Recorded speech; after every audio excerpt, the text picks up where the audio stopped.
Wisdom, the final frontier to true knowledge.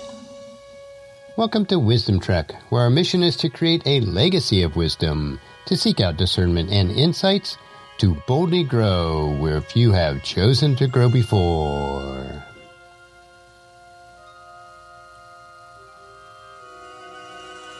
Hello, my friend. I am Guthrie Chamberlain, your captain on our journey to increase wisdom and create a living legacy. Thank you for joining us today as we explore wisdom on our second millennium of podcast. Today is day 1433 of our trek, and our focus on Fridays is future technologies and societal advancements. So we call it Futuristic Fridays. My personality is one that I've always been very future-oriented. Since my childhood, I have yearned for the exploration and discovery of new technologies and advancements for the future. I grew up on the original Star Trek series, and even today, while I'm on my 64th revolution around this sun, I still dream of traveling into space. Each week we will explore rapidly converging technologies and advancements, which will radically change our lives. At times, the topics may sound like something from a science fiction novel, but each area that we will explore is well on its way of becoming a reality over the next couple of decades. To keep our theme of Ask Gramps, I will put each weekly topic in the form of a question to get us on track. So this week's question is, Hey Gramps, what is augmented reality, and how will it impact our world in the future? So today's segment is Augmented Reality. How will it impact our world? Last week on Futuristic Friday, we explored how sensors and the Internet of Things, referred to as IoT, will track and measure all types of information in every aspect of our lives. Augmented reality, or I'll refer to it as AR, will be one of the connections or sensors which will provide information to and from our world. Our world is in a disruptive mode, which will speed up the exponential technology that is changing our world today. I am using some of the information mentioned in Peter Diamandis' blog and his most recent book, The Future is Faster Than You Think. Augmented reality is about to add a digital intelligence layer to every surrounding, transforming retail, manufacturing, education, tourism, real estate, and almost every major industry that holds up our economy today. The CEO of Apple, Tim Cook, remarked, I regard AR as a big idea like the smartphone. The smartphone is for everyone. We don't have to think about iPhone or any smartphone as a certain demographic or country or vertical market. It's for everyone. I think AR is that big, and maybe bigger. It's huge. Apple, Microsoft, Google Alphabet, Amazon, and numerous other players are entering the AR market. So we are just on the cusp of witnessing a newly augmented world. In one of the most significant technological revolutions of this century, smartphones have dematerialized cameras, stereos, video game consoles, TVs, GPS systems, calculators, paper, and even matchmaking as we knew it. AR glasses will soon perpetuate this, ultimately dematerializing the smartphone itself. We will no longer gaze into a tiny two-dimensional screens, but rather see through a fully immersive 3D interface. So I want to introduce the augmented world. While already beginning to permeate mobile applications, AR will soon migrate to headsets and eventually reach us through contact lenses, replacing over 3 billion smartphones that we use today. AR, augmented reality, superimposes digital worlds onto physical environments, by contrasting this to virtual reality, which completely immerses users into digital realities. In this way, AR allows users to remain engaged in their physical surroundings, serving as a visual enhancement rather than a replacement. As AR hardware continues to plummet, the advancements in connectivity begin with enabling low-latency, high-resolution rendering. And we talked about this with the high-speed global connectivity in previous episodes. Today, AR producers are initially targeting businesses through countless enterprise applications. While AR headsets remain too pricey for widespread consumer adoption today, distribution is fast increasing. We note that about 150,000 headsets were shipped in 2016, and that number is expected to reach 22.8 million by 2022, allowing smartphone users to sample rudimentary levels of technology through numerous mobile applications. Already, over 1 billion people across the globe use AR, and the majority of mobile AR integrations involve social media, which is about 84%, and e-commerce, which involves 41% of the people using these applications. Yet well-known players like Microsoft, Apple, Google Alphabet, Amazon, Qualcomm, Samsung, Nvidia, and Intel have made tremendous strides, as well as many well-funded startups which remain competitive with them.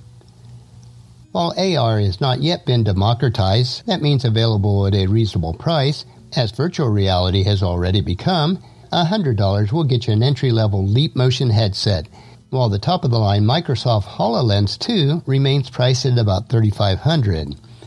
However, heads-up displays in luxury automobiles arguably will be the first AR applications to go mainstream, which will soon become standard commodity even in economy models. As corporate partnerships with AR startups grow increasingly common, the convergence of augmented reality with sensors, networks, and the Internet of Things will transform almost every industry imaginable. Let me give you a taste of some of the industry transformations. In manufacturing and industry, AR training simulations are already beginning to teach us how to operate numerous machines and equipment, and even to fly planes. Microsoft, for instance, is targeting enterprise clients with the HoloLens 2. As an AR device, remote assist function allows workers to call in virtual guidance if unfamiliar problems arise in the manufacturing process. Let's look at healthcare. AR will allow surgeons to see inside clogged arteries, provide precise incision guidelines, and flag potential risk, introducing seamless efficiency in everything from reconstructive surgeries to meticulous tumor removals. Medical students will use AR to peel back layers of a virtual cadaver. And in everyday health, we will soon be able to track nearly every health and performance matrix, whether heart rate, blood pressure, or nutritional data through AR lenses as opposed to wearables. In education, in our classrooms, AR will allow children and adults alike to explore both virtual objects and virtual worlds. But beyond the classroom, we will have the option to employ AR as a private teacher wherever we go. Buildings will project their history into our field of view.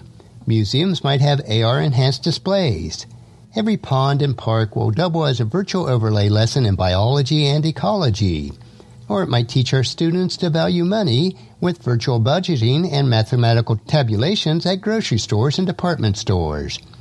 Already, apps like SkyMap and Google Translate allow users to learn about their surroundings through their smartphone camera lenses, and AR teaching capabilities are only on the rise. What about retail and advertising? This takes AR transformative potential to a new level. Say you're hungry and on a budget. Your smart AR contact lens might show you all the available lunch specials on the block. Cross-reference with real-time consumer ratings, special deals, and your own health data for individualized recommendations. Storefront windows will morph and display your personalized clothing preferences, continuously tracking by artificial intelligence as eye-tracking technology, which will allow AR lenses to project every garment that grabs your attention into your form and into your size. Smart AR advertising, if enabled, will target your every unique preference, transparently informing you of comparable, cheaper options the minute you reach for an item. How about entertainment? You will soon be able to toggle into imaginary realities or even customize physical spaces with your own designs. 3D creations will become intuitive and shareable. Sports players' stats will be superimposed into live sporting events as spectators recreate immersive stadium with front row seats into their own backyard. Turn on game mode and every street-side park, store, and neighborhood merges into a virtually overlaid game, socially interactive and interspersed into everyday life. And the final area is transportation. AR displays integrate in-vehicle windows, which will allow users to access real-time information about restaurants, stores, and landmarks that they pass. Walking, biking, or driving directions are embedded into those routes through your AR. And when sitting in an autonomous vehicle, which is turned into an office on your way to work, AR will have the power to convert any vessel into a virtual haven of your choice. Welcome to the augmented world of 2030. And I have some final thoughts as we wrap up today. While enterprise or large corporations are fueling the initial deployment of AR headsets for employee training and professional retooling, widespread consumer adoption is fast reaching the horizon. As hardware and connectivity skyrocket, driving down prices and democratizing access, if not dematerialized contact lenses, will become an everyday given. Advancements in cloud computing and 5G coverage are making AR products infinitely more scalable, ultra-fast, and transportable. Yet ultimately, in years to come, AR will give rise to neural architectures directly embedded through brain-computer interfaces. Our mode of interaction with the Internet of Things will evolve from smartphone screens to AR glasses to contact lenses to brain-computer interfaces. Over the next few weeks, on our Futuristic Friday episodes, we will learn the ins and outs of AR technology before it initiates a revolutionary shift across every known industry, not to mention countless new industries. But let's bring us back into a biblical perspective. There is a reality as Christ followers that we have yet to experience. When Christ appears, our reality will be augmented with the truth, as we will see it clearly. As is told us in 1 John chapter 3, verse 2. Dear friends, we are already God's children, but He has not yet shown us what we will be like when Christ appears. But we do know that we will be like Him, for we will see Him as He really is. And that's a wrap for today's question. Join us again next Futuristic Friday for another interesting question about our future on our Ask Gramps episode. Our next trek will be Meditation Monday, where we will help you to reflect on what is most important in life. So encourage your friends and family to join us, and then come along with us on Monday for another day of Wisdom Trek, Creating a Legacy. If you'd like to listen to any of the past 1,432 daily treks or read their associated journals, they are all available at wisdom-trek.com. And I encourage you to subscribe to Wisdom Trek on your favorite podcast player so that each day will be downloaded to you automatically. And thank you so much for allowing me to be your guide, your mentor, but most importantly, I am your friend as I serve you through the Wisdom Trek podcast and journal each day. And as we take this trek of life together, let us always live abundantly, love unconditionally, listen intentionally, learn continuously, and to others generously, lead with integrity, and leave a living legacy each day. I am Guthrie Chamberlain, reminding you to keep moving forward, enjoy your journey, and create a great day every day. See you on Monday.